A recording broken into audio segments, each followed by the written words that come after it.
একটা পরিষ্কার বার্তা দিতে চাই।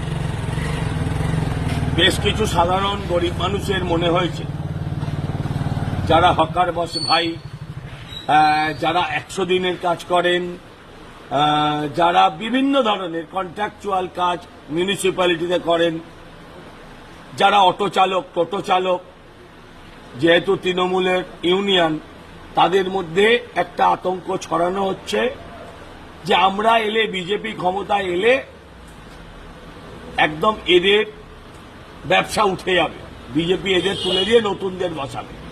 বিজেপি কখনো গরিব মানুষের পেটে লাথি মারেনি, আগামী দিনও মারবে।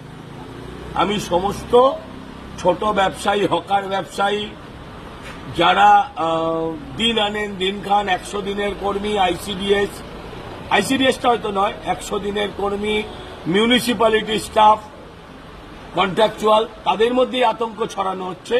তারা নিশ্চিন্তে থাকুন, কারোর কাজ যাবে না। আমি আমার অঞ্চলে, যেখান থেকে আমি পৌর প্রতিনিধি হয়েছিলাম, সেখানেও কারোর কাজ কখনো খাইনি। গরিব মানুষের কাজ বিজেপি কখনো খাবে না।